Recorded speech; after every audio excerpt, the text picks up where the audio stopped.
Hello, fellow hobbyists. I became fascinated with the little Semto two-cylinder four-cycle engine. Thought it was really cool. And because I intend to use it as a display piece on a desk, not actually in a car or something, I went ahead and bought this base kit. And let's talk about what it includes. It includes the base, which is actually pretty hefty. Weighs just over 1 3/4 pounds. Get a fuel tank. You get a momentary on switch, a single pole, single throw switch, an LED indicator, harness, bolts to hold the engine to the base, the glow plugs. Well, let's talk about this harness. It's powered by a 7.4 volt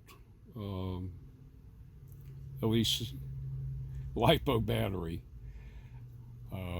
It comes with a switch that'll energize the starter motor.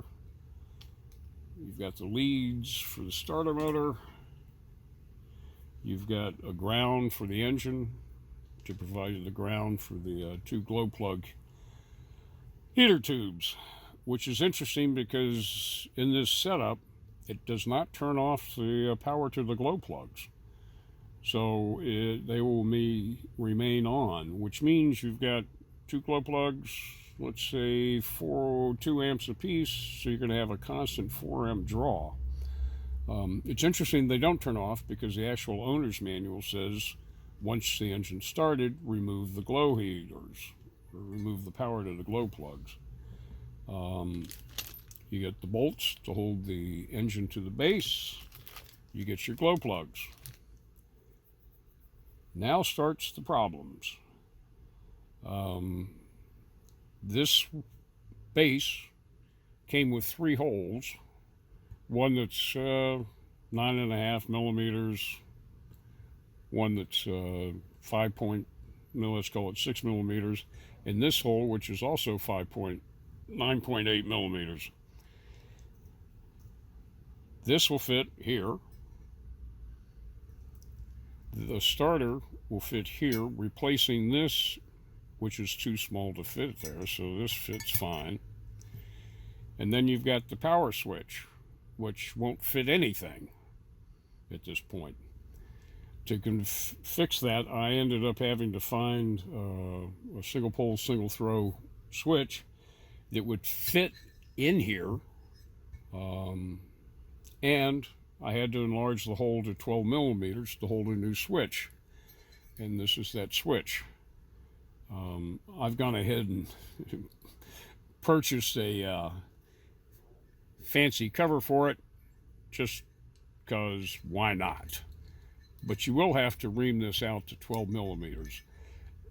Any other switch, other than one wired this way, is going to be too tall to fit under here.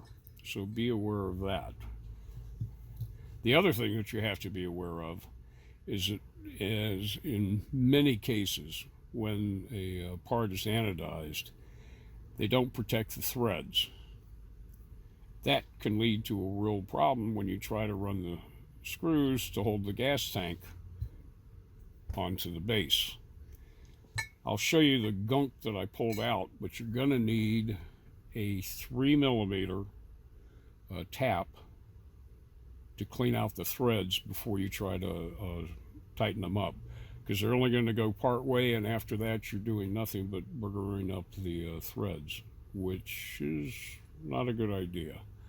The other thing, while you're at it, go ahead and order a 5 millimeter tap, because you're going to have to tap the base. This is the base pan, oil pan, on the engine, because once again these threads were not protected when it was anodized, and they too were full of gunk. This is the gunk that came out of one of the tapped holes on the fuel tank. It'll give you some idea of how much corrosion was in there and the damage you do to the screw if you tried to use it without cleaning out the threads. All in all, worthwhile, but it is a pain to go ahead and find a new switch, because obviously I have no idea what they thought I should do with this.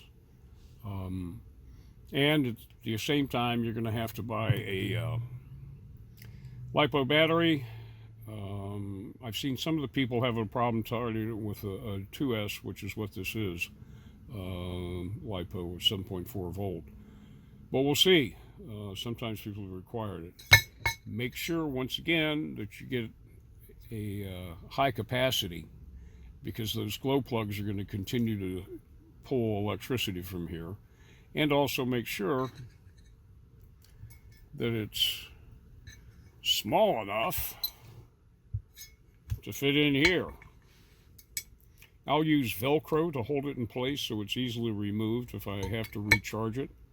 The other thing that I needed room for is the CDI system for when I convert this to gas. But other than that, I'm going to press forward. I'm not going to bother to do a video of putting the engine together. There's plenty of those. But as soon as I get it together, we'll put this whole thing together and see what we have. Have a good one.